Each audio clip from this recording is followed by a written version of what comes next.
کیسے ہو دوستوں؟ میرا نام شبی اور میں آپ کو ویلکم کرتا ہوں اپنے یوٹیوب چینل شبی اینڈ ہیش پہ۔ آج ہمارے ساتھ ایک مہمان ہے اور ان مہمان کا سب سے مختصر تعارف یہ ہے کہ انہوں نے ریسنٹلی آسٹریلیا کی پی آر حاصل کی ہے۔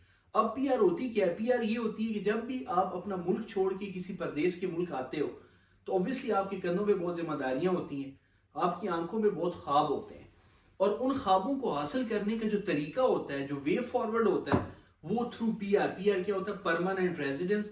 آپ Australia, Canada, U S, U K, European states میں آپ جہاں پہ جاتے ہو وہاں پہ پرماننٹ ریزیڈنس اسٹیٹس ہوتا ہے پی آر۔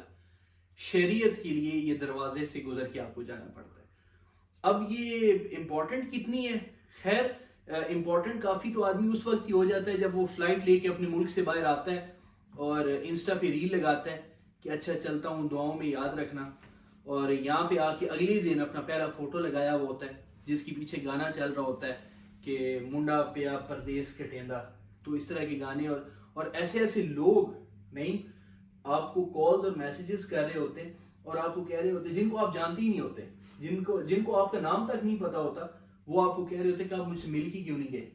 اب بندہ ان کو کیا کہے کہ جی جا کے بندہ ملے کہ جی میرا نام شبی ہے اور میں آسٹریلیا جا رہا ہوں، جی اللہ حافظ۔ لیکن خیر ہم بات کر رہے تھے کہ پی آر امپورٹنٹ کتنی ہے، تو پی آر اتنی امپورٹنٹ ہے کہ ایک ایسا شخص جس کو سموسے کے ساتھ فری چٹنی نہیں ملتی، ایک ایسا شخص جو کہ چھوٹے چھوٹے بچوں کو اپنے محلے کے سیریسلی 10-10 روپے دے کے کہہ رہے ہوتے ہیں کہ مجھے بھائی صاحب بلایا کرو، میں آپ کا بڑا بھائی ہوں، عزت کیا کرو، اس شخص کو ایک رسپیکٹ ملنا شروع ہو جاتی ہے۔ اور آپ کا جو پی آر ملنے کے بعد کیا ہوتا ہے کہ آپ کا جو پھپھڑ کا سانڈو ہوتا ہے وہ آپ کو کال کر رہا ہوتا ہے کہ بیٹا آپ تو ہمیں بھول گئے ہیں، ہم آپ کو نہیں بھولے۔ اور ماشاءاللہ چھوٹی بلقیس ہے نا، وہ بھی بی اے کر چکی ہے، اب اس کی امی بڑا یاد کر رہی تھی آپ کو۔ لیکن خیر ایک اتنی امپورٹنٹ شخص کے ساتھ آج میں بیٹھا ہوں، یہ میری خوش نصیبی ہے۔ میرے ساتھ ہیں محمد نعیم خان، ان کا تعلق میاں والی سے، وہیں سے انہوں نے اسکول کیا، میاں والی عبدالرزاق فضائی انٹر کالج سے انہوں نے اپنے انٹر کیا۔ ان کی ایک اور اچھی بات جو کہ کائنڈ آف بہت بڑی اچیومنٹ تھی بڑے چھوٹے لیول پہ، کہ انہوں نے میٹرک میں آل پنجاب انگلش ایسے کمپٹیشن میں ٹاپ کیا تھا، پہلی پوزیشن حاصل کی تھی، پہلے ڈسٹرکٹ تحصیل زونز کلیئر کر کے فائنلی۔ اور پھر قوم سے اسلام آباد سے انہوں نے ٹیلی کام انجینئرنگ کی، پھر ہوائے Islamabad as a telecom engineer job کرتے رہے۔ فیبرری 2020 میں یہ یہاں پہ تشریف لائے آسٹریلیا میں، تب سے انہوں نے اپنا ایک سفر شروع کیا، ایک مڈل کلاس بیک گراؤنڈ اور ایک اتنی بڑی اچیومنٹ یہاں پہ فائنلی نومبر 2023 میں۔ اور مجھے تھوڑا ٹائم ہوا ہے یہاں پہ، لیکن میں ابھی تک ایسے لوگوں کو جانتا ہوں 10 سال 15 سال ہو چکے ہیں اور وہ ابھی تک یہ چیز شاید اچیو نہیں کر پائے۔ تو آج ہم ان سے پوچھیں گے کہ انہوں نے اس ٹائم کے اندر یہاں پہ کیا سیکھا، اور ان کے پاس جو نئے آنے والے ہیں ان کو بتانے کے لیے کیا کیا ہے، اور انہوں نے یہ جو چیز اچیو کی ہے ان کے پیچھے ایک کوئی خاص رول کیا تھا، ایک وہ چیز جنہوں نے ان کے لیے ورک کیا وہ کیا تھا۔ تو سب سے پہلے تو نعیم خان میں آپ کو ویلکم کرتا ہوں اپنے یوٹیوب چینل پہ، کیسے ہیں آپ؟ اللہ کا شکر، السلام علیکم، welcome to Hobart and thanks for this live introduction you gave. اچھا اس سے پہلے کہ ہم اپنے سیریس کوسچنز پہ جائیں، آپ نے ایک اتنی بڑی آپ کی جرنی ہے، آپ نے ابھی جس طرح میں نے مختصر بتایا، اور آڈینس میں نے ایک چیز آپ کو نہیں بتائی ہے کہ نعیم خان ایک بہت اچھے کرکٹر بھی ہیں، اور انہوں نے کامسیٹس میں اپنے ڈپارٹمنٹ کی ٹیم کو لیڈ کیا، پھر یونیورسٹی کی ٹیم کو لیڈ کیا، اور پھر ایچ ای سی کی جو ہائر ایجوکیشن کمیشن کی کرکٹ کی ٹیم بنی اس کو بھی لیڈ کیا، اس کی بھی کیپٹن رہے۔ تو نہیں اتنی ساری وہ اچیومنٹس کے بعد آج آپ نے کبھی سوچا تھا کہ اس طرح سے آپ کو میرے ساتھ بیٹھ کے بات کرنے کا موقع ملے گا؟ سوچا تو نہیں تھا، بٹ کبھی کبھی کچھ چیزیں نہ چاہتے ہوئے بھی کرنی پڑتی ہیں، and here we are. Okay good rebuttal. اچھا جوکس اپارٹ، ہم ڈائریکٹ بغیر کسی تمہید کے اپنے کوسچنز پہ چلتے ہیں۔ تو میرا سب سے پہلا کوسچن سٹارٹ یہاں سے ہوتا ہے کہ جب ہم یہاں آسٹریلیا میں آتے ہیں، لوگ پاکستان سے، انڈیا سے، تو ایسی کون سی مشکلات ہیں جو سٹارٹ میں ہمیں فیس کرنی پڑتی ہیں، اور آپ کے خیال میں ان کا ان مشکلات کا سلوشن کیا ہے؟ فرسٹ اینڈ فارموسٹ جو میرے لائف ایکسپیرینسز ہیں اس کنٹری میں نے آلموسٹ 2 ایئرس سڈنی میں گزارے ہیں اور مجھے 2 سال یہاں پہ ہوبارٹ میں ہو گئے. جو میں نے اپنے فرینڈ سرکل میں اور جو اپنے ورک پلیسز پہ اپنے کولیگس کے ساتھ ایک چیز نوٹ کی ہے کہ جو پرابلم ہمارے لوگوں کو یہاں پہ ہوتا ہے ان آسٹریلیا وہ ہے communication skills and picking up the accents of Aussies. Australians کا یہ ہے کہ Australians speak half of English and rest of them are just made up words and slangs, and وہ بہت ہی کیجولی اپنی ڈیلی لائف میں اس چیز کو استعمال کرتے ہیں and they expect people to understand that. But یہ سلینگس اور یہ ان کا ایک top notch fair dinkum Aussie accent, یہ نئے آنے والے لڑکے جو انڈیا پاکستان بیک گراؤنڈ سے آئے ہیں ان کے لیے تھوڑا ہارڈ ہوتا ہے ٹو انڈرسٹینڈ. تو there are ways to improve that, اور کمیونیکیشن بہت امپورٹنٹ چیز ہے. اس کا حل یہ ہوگا کہ موسٹ آف دا کیسز میں آسٹریلیا میں یہ کہا جاتا ہے کہ جس گھر میں آپ لینڈ کرتے ہیں وہ گھر آپ کا فیوچر ڈیسائیڈ کرتا ہے. And it shouldn't be like this. No offense to any profession, جو جتنے بھی پروفیشنز ہیں, چاہے وہ ٹیکسی ڈرائیونگ ہے یا کوئی ڈلیوری جابز ہیں یا کلیننگ کی جابز ہیں, کچن ہینڈ ہے یا کوئی سیکورٹی کی جابز ہیں یا working at makers, working on servers, no offense to them. But for example آپ کو کسی ٹیکسی ڈرائیور نے ویلکم کی ان آسٹریلیا تو وہ کبھی بھی آپ کو موٹیویٹ نہیں کرے گا to do something better. I'm not saying taxi driving is bad, but I'm saying taxi driving won't affect your file here in Australia.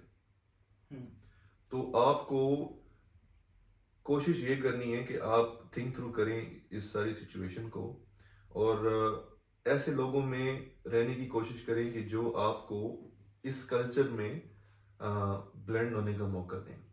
ایسے لوگوں میں رہیں, ایسے لوگوں میں بات چیت کریں, ایسے لوگوں کے ساتھ اپنا وقت گزاریں جو لوگ in most of the cases English کا استعمال کرتے ہیں اور وہ ان کو آسٹریلیا میں کافی ٹائم ہو گیا ہو, and they know more then you. تو اس سے ان سے آپ کو سیکھنے کو ملے گا. اور کیونکہ موسٹ آف دا کیسز میں ہوتا یہ ہے کہ اگر کوئی پاکستانی اور انڈین لڑکے آتے ہیں تو پاکستانی کے ساتھ رہتے ہیں, انڈینز کے ساتھ رہتے ہیں, یا وہ آپس میں ایک دوسرے کے ساتھ رہتے ہیں. تو ان کو غصہ آ رہا ہے تو اپنی زبان میں آ رہا ہے, وہ انہوں نے کھانا بنانا ہے تو وہ اپنی زبان میں کمیونیکیٹ کر رہے ہیں. تو وہ جو ایک لینگویج پریکٹس ان کو چاہیے اگر انہوں نے کسی پروفیشنل انوائرمنٹ میں جانا ہے اس ملک میں, تو وہ لینگویج پریکٹس نہیں مل رہی ان کو. تو میں یہ نہیں کہہ رہا کہ آپ اپنی زبان کا استعمال نہ کریں, بٹ یو شوڈ انڈرسٹینڈ کہ you are in Australia, not in India, not in Pakistan, not in بنگلہ دیش.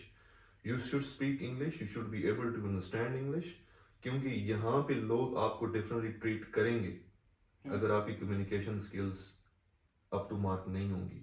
آئی have seen people struggling just because ان کی کمیونیکیشنس ٹھیک نہیں تھی, اینڈ اٹ اونلی ہیپنڈ کہ they are reluctant to blend in to culture of these people. They are reluctant to blend into language, into things they do. وہ رہتے نہیں ہیں ایسے suburbs میں جہاں پہ ان کی population ہے. They have just one zone, اور اس zone میں وہ اپنی life گزارتے ہیں and they don't get out of it. So I reckon Australia میں communication skills is very important. اور ویوز دیکھو یہ بات سمجھ میں بھی آتی ہے. فار ایگزامپل ہم پاکستان کی بھی بات کریں تو ہمیں اس طرح لگتا ہے کہ ہمارے جس طرح گاؤں ہیں, بڑے شہروں کو اگر ہم چھوڑ دیں تو ہم اپنے, اگر فار ایگزامپل میری دکان ہے تو میں اس دکان پہ ایک ایسا شخص ورکر کبھی نہیں رکھوں گا جس کو لوکل لینگویج نہیں آتی. بے شک اس کو انگلش بہت اچھی آتی ہے, وہ اردو میں کمفرٹیبل نہیں ہے, وہ وہاں کی جو لوکل لینگویج ہے اس میں کمفرٹیبل نہیں ہے, تو آئی obviously would not prefer him, کیونکہ اس نے آفٹر آل بات تو لوکل لوگوں کے ساتھ کرنی ہے, so it makes sense.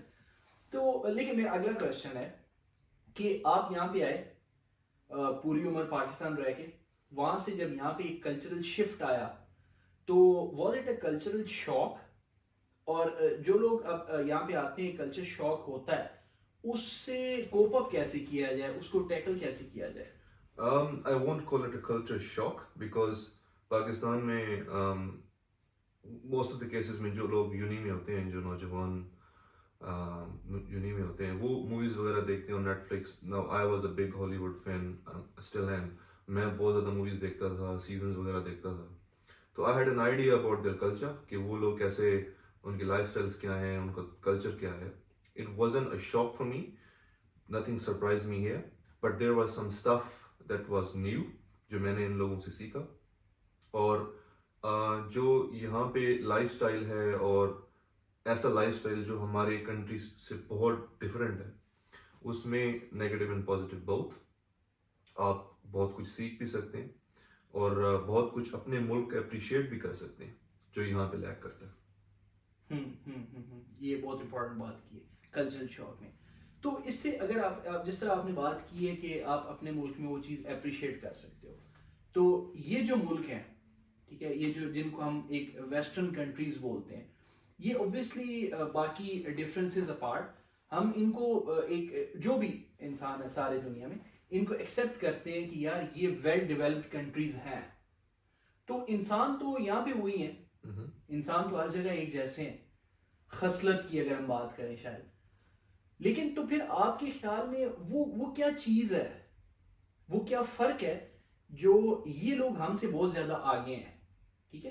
لیکن اس کے ساتھ ہی ایک دوسرا سوال اسی کا سب پارٹ ہے کہ ہم لوگ ان کی کلچر سے کیا کیا سیکھ سکتے ہیں. اگر میں پریسائز ہوں اس کوشچن میں، تو ہم لوگوں کے پاس ایسا کیا ہے، مطلب ان کے پاس ایسا کیا ہے جو ہمیں آفر کریں. Alright. I'll just go in order. First I'll respond to the question جو آپ نے بولا کہ ہم ان کی ویلیوز سے اور ان کی لائف سٹائل سے کیا سیکھ سکتے ہیں، اور کیا ڈفرینس ہے ہمارے کنٹریز سے اور ادھر سے. And then I will address کہ یہاں پہ بھی وہی انسان رہتے ہیں جو ادھر رہتے ہیں، تو یہ کیوں اتنا ڈیولپڈ ہیں اور یہ کیوں اتنا آگے. So first thing first is the question that جو کہ آپ پوچھ رہے ہیں کہ یہاں پہ ویلیوز میں ڈفرینس کیا ہے اور لائف اسٹائل میں ڈفرینس کیا ہے. یہاں پہ in like Pakistan, in like India, یہ ہوتا ہے کہ آپ کے پیرنٹس آپ کو تب تک سپورٹ کرتے ہیں موسٹ آف دا کیسز جب تک آپ 18 ایئرس کے نہیں ہو جاتے. After 18 you are an adult now and you have to move on.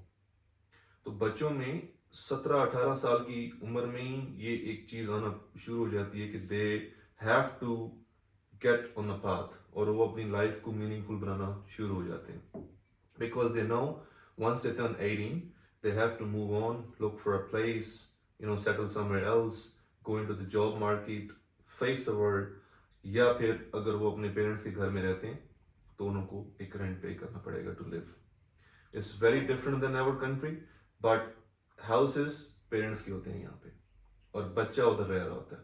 And when he's 18, he's a man now, or he's a woman now, and he or she has to look for herself or himself. So they have to pay rent or move on. اس کی positive یہ ہے کہ وہ اپنی youth کو waste نہیں کرتے، and بہت ہی ارلی ایج سے وہ اپنی لائف کو میننگ فل بنانا شروع ہو جاتے ہیں.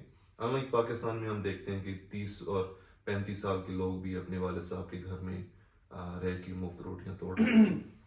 تو یہاں پہ وہ نہیں ہے، یہاں پہ یوتھ کی لائف میننگ فل ہوتی ہے. اس کا تھوڑا سا نیگیٹو فیکٹر ہم یہ کہہ سکتے ہیں کہ ہر کوئی، not everyone is ready to face the world. تو کچھ بچے اسٹرگل کرتے ہیں ٹو فائنڈ جابس، وہ ایک کمفرٹ زون میں ہوتے ہیں، they are just having free food, watching movies and daddy is doing everything. But now ان کو وہ چیز خود افورڈ کرنی ہے، ان کو رینٹ افورڈ کرنا ہے، ان کو اپنا نیٹ فلکس افورڈ کرنا ہے، ان کو نیا PS5 چاہیے، ان کو فوڈ چاہیے. Then they get into relationship, ان کی گرل فرینڈ ہے، all that kind of stuff makes up. تو وہ اسٹرگل کرتے ہیں to keep up in life. Parents do support, but I have seen cases جہاں پہ young boys get into drugs, they waste their youth, just muck around doing nothing. تو یہ ایک negative impact چلتا ہے ان پہ جب ان کے پیرنٹس ان سے یکدم ہاتھ اٹھا لیتے ہیں. تو اسی لیے میں اس لیے میں یہ کہتا ہوں کہ یہاں پہ جو پیرنٹس ہیں، ایون میرے نیبرہڈ میں بھی the dads and the moms, they are alone, کیونکہ ان کا وہ اتنا کنیکشن اپنی اولاد کے ساتھ نہیں ہوتا. Just because of this Christmas پہ ایک دفعہ ملاقات ہو گئی اپنے بیٹے کے ساتھ, 3 سال بعد ملاقات ہو گئی اپنی بیٹی کے ساتھ. They are busy in their life, so یہ تھوڑا فیملی ویلیوز کو لے کے is different than our country, but positive is that their youth is meaningful. اچھا, آپ نے ایک بات کی ہے کہ 18 سال کی عمر میں اپنا خود فائنینشلی خود کو خود سپورٹ کرنے لگ جاتے ہیں. خیر وہ بڑے مزے کی بات ہے. اگر پاکستان کے حساب سے ہم بات کریں کہ ہر مہینے کی پہلی تاریخ کو ہمارے والد صاحب کہہ رہے ہیں ہاں بھائی رینٹ نہیں آیا تیرا, لیکن خیر وہ بات سائڈ پہ رکھ کے ہم جب دونوں سوسائٹیز کو کمپیئر کریں تو ہمارے اپرچونیٹیز میں بھی تو بہت ڈفرینس ہے. فار ایگزامپل یہاں پہ تو 18 سال کا کچھ کام ہو جائے گا, تو وہاں پہ تو 18 سال کو ہمیں کیا جاب ملے گی وہاں پہ؟ There's a huge difference between wages as well in our country and here in Australia.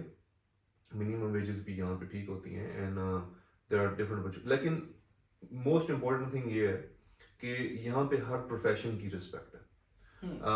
They won't care if they're cleaning anything, they won't care if they're working a kitchen hand job, they can work in Macca's, work in a servo, کہیں پہ بھی وہ کام کر لیں گے. unlike Pakistan میں یہ ہے کہ آپ نے صفائی نہیں کرنی, یا آپ نے کسی پمپ پہ کام نہیں کرنا, یا آپ نے کسی ہوٹل میں کام نہیں کرنا, whatsoever. So everybody is respected ہے, جو بھی اپنی ویجز بنا رہا ہے اور اپنے اس دنیا میں اور اس کنٹری میں سروائیو کرنے کی کوشش کر رہا ہے, he is appreciated, he or she is appreciated. اور یہ تھوڑا ڈفرینس ہے ان سوسائٹیز. پاکستان میں یہ ہے کہ لوگ even I see Pakistanis and Indians here look in a different way to people who clean. And it's very very bad. اور یہاں پہ آپ آ کے ایون لوگ جج کرتے ہیں لوگوں کو, even they judge cleaners here. So this mentality has to change. You gotta survive, you gotta do anything to survive. You won't clean for life, you just look for better and keep doing what you're doing so that you should pay your bills and get your life taken. لیکن اپنے اگلے question سے پہلے میں اپنے viewers کو صرف ایک بات بتا دوں کہ شاید ہم نعیم کے ساتھ ہمیں ایک اور اسی طرح کا پوڈ کاسٹ کرنا پڑے جس میں انہوں نے جتنی ابھی باتیں کی ہیں ان سب کا یہ آسان زبان میں ترجمہ کر کے ہمارے لیے بتا دیں. بٹ اینیویز نعیم, آپ کے میں ایک آخری کوشچن اور کروں گا کہ یہاں پہ جتنے بھی لوگ نئے آ رہے ہیں, آپ اگر ان کو کوئی نصیحت کرنا چاہیں اپنی obviously ایکسپیرینس کی روشنی میں, وہ کیا ہوگی؟ I will talk generically, کیونکہ یہاں پہ لوگ یا 476 پہ آئیں گے یا اسٹوڈنٹ ویزا پہ آئیں گے, from my country, from India or from Bangladesh, whatsoever. مین ایک چیز ہم نے ایڈریس کر دی کہ you should work on your communication skills. Second چیز جو most of the students face کرتے ہیں وہ یہ کرتے ہیں کہ they come and enrol themselves into unis جن کی بہت زیادہ ٹیوشن فی ہے, and they give all the paper work to the home affairs کہ ہم اس چیز کو افورڈ کر سکتے ہیں, they get visas for that, but جب وہ یہاں پہ آتے ہیں وہ افورڈ نہیں کر سکتے. دیئر فرسٹ سیمسٹر فی از پیڈ اور دیئر فرسٹ ایئر فی از پیڈ, اور اس کے بعد انہوں نے اپنی فیس یہاں پہ آ کے بنانی پڑتی ہے. ریسنٹ میں ابھی اس گورنمنٹ نے, البنیز گورنمنٹ نے بہت زیادہ بجٹ الوکیٹ کیا ہے, ملینز آف ڈالرز الوکیٹ کیے ٹو اسکروٹنائز کہ جو لوگ ویزاز کو یوز کر رہے ہیں. تو نصیحت, کیونکہ سچویشنز ان اسٹوڈنٹس پہ یہ آ جاتی ہے کہ they come in unis and they can afford that uni because they can make that amount of money کہ وہ اپنی ٹیوشن فی پے کر سکیں. تو they look to change their courses, so they go from unis to colleges. پھر ان سارے process کو پورا کرنے کے لیے وہ کچھ دکانوں پہ جاتے ہیں جو دکانیں صرف بزنس کر رہی ہیں. یہ میرا پوائنٹ آف ویو ہے. There are some good ones but most of them they are just doing business. آپ کنسلٹنٹ, میں کنسلٹنٹس کی بات کر رہا ہوں. تو ایک ایڈوائس یہ ہوگی ٹو نیو کمرس, you need a lower not an consultant. یہ بہت امپورٹنٹ ہے, کیونکہ کنسلٹنٹس ایسے آپریٹ کرتے ہیں کہ آپ جب ان کے پاس جائیں گے اور اپنی سچویشن کو ایکسپلین کریں گے, first thing they have limited information, and second thing they don't care about your future. All they care about is their business and they care about کہ ان کا کمیشن کس کالج میں سے. They won't look into your file. وہ یہ نہیں دیکھیں گے کہ آسٹریلیا میں آگے کیا پروفیشنز ان ڈیمانڈ ہے, آسٹریلیا کس طرف جا رہا ہے. They won't see it. وہ اس کالج میں آپ کو کسی ایسے کورس میں انرول کروا دیں گے جہاں سے ان کو کمیشن آ رہا ہے. And that's it. So all I want you to do کہ آپ جب بھی کسی یونی سے کورس چینج کر کے کسی کالج میں جا رہے ہیں and your aim is to secure citizenship in this country, تو خود ریسرچ کریں یا کسی رجسٹرڈ مائگریشن ایجنٹ کے پاس جائیں یا کسی لائر کے پاس جائیں. کیونکہ ایک ان رجسٹرڈ مائگریشن ایجنٹ کے پاس جانا یا کسی ایسے کنسلٹنٹ کے پاس جانا کہ جو کہ رجسٹرڈ ہی نہیں ہے, یہ ویسے ہو کہ جیسے آپ کی طبیعت خراب ہو اور آپ کسی پیر بابا کے پاس چلے جاؤ انسٹیڈ آف اے ڈاکٹر, بابا جی کے پاس چلے جائیں انسٹیڈ آف اے ڈاکٹر. تو یہ بہت امپورٹنٹ ہے. آپ کو چیک کرنا ہے کہ آپ نے سب سے پہلے سلیکٹ یور اسٹیٹ, کہ آپ کون سی اسٹیٹ میں جانا چاہتے ہیں. آپ نے اس اسٹیٹ کی آکوپیشن لسٹ چیک کرنی ہے کہ اس اسٹیٹ میں کن آکوپیشنس کی ڈیمانڈ ہے. اگر فار ایگزامپل آپ تزمینیا کی بات کر لیں تو we need construction workers, you know it's one of the thing. تو آپ نے ان کی کریٹیکل اسکل لسٹ چیک کرنی ہے, ان کی آکوپیشن لسٹ چیک کرنی ہے کہ ان فیوچر ان کو کیا چیز چاہیے. Then you should select your course, اور اکارڈنگلی آپ پلان کریں کہ آپ نے نیکسٹ 2 years جو آپ اتنا ٹائم اپنے انویسٹ کریں گے in your studies and you will pay thousands of dollars tuition fee, اور آپ اس 2 سال کے بعد کچھ نہ کر سکیں تو it's a shame. So you should think for it, اور آپ کو دیکھنا چاہیے کہ آپ نے آگے اپنے فیوچر کو کیسے سیکیور کرنا ہے, and you should plan accordingly. بہت اچھی بات کی ہے. لیکن خیر بہت بہت شکریہ آپ کے اتنا زیادہ ٹائم دینے کا ہمیں. آپ کی اس بات سے ایک چھوٹی سی میں بات کروں گا کہ ابھی ہم وہاں پہ جو بابا جی والا کلچر ہے وہ یہاں پہ بھی تو انٹروڈیوس کروا سکتے ہیں. جس طرح یہاں پہ ایک یہ ایرین سی کے کنارے پہ ایک چھوٹا سا مزار ہو حضرت ڈیوڈ میتھیو رحمۃ اللہ علیہ کا, اور وہاں پہ ہم خیر یہ سارے ٹائم کے لیے بہت بہت شکریہ. آپ اس میں کچھ ایڈ کرنا چاہو, جس طرح ہم نیو کمرس کے لیے بات کر رہے تھے, تو وہ کیا ہوگا؟ کچھ ایسا کرسپی اسٹف جو کہ آپ سمجھ رہے ہو کہ وہ ضروری ہے. well say کہ ایسے ٹیبل پہ آپ بیٹھیں جہاں پہ لوگ نئی معاملات ڈسکس ہوتے ہیں. Life is short and Australia is big. It's a beautiful country and country of opportunities. Go around places, make some memories and just enjoy yourselves. Just enjoy yourself. Thank you so much نعیم. اور اس بات کے ساتھ ہی again میں نعیم کو بہت زیادہ مبارکباد پیش کرتا ہوں, کیونکہ بہت اچھا لگتا ہے جب ہمارے جیسے لوگ ہمارے کلچر سے نکل کے باہر آ کے یہاں پہ کچھ اچیو کرتے ہیں. تو آپ یقیناً مبارکباد کے مستحق ہو, اور ہمارے پاس ان سے سیکھنے کے لیے بہت کچھ ہے. اور میں ان سے کائنڈ آف ایک ریکویسٹ بھی کرتا ہوں کہ جس طرح ہمارے جتنے بھی لوگ یہاں پہ آتے ہیں تو ہم کسی نہ کسی طرح سے, جس طرح نعیم سے جب میں نے یہ ریکویسٹ کی کہ آپ کا ٹائم چاہیے, تو انہوں نے بالکل کسی جھجک کے بغیر, اور انہوں نے بڑا زبردست قسم کا یہاں پہ ناشتہ بھی کرایا, اور آگے میں 2-3 دن مزید یہاں پہ ہوں تو بہت اچھے کھانے کے پلان کر رہے ہیں. اس کے لیے ایڈوانس میں تھینکس بول رہا ہوں, اور انہوں نے یہاں پہ اپنا ٹائم دیا. آفٹر آل ہم ایک کنٹری سے آئے ہیں تو ہماری وہ زمین ہے, ہماری سوائل ہے, تو ہمیں اس کو کسی نہ کسی طرح سے پے بیک کرنا چاہیے. اور this is one of very good forms کہ ہم کو اچھا ایڈوائس کر سکیں, کہ بہت سے لوگ جس طرح یہاں پہ آ رہے ہیں. خیر دوستو, آج کے لیے اتنا ہی. تھینک یو سو مچ. اپنا بہت بہت خیال رکھیے گا اور اپنی زندگی کو ہنستے مسکراتے گزاریے گا. بہت بہت شکریہ.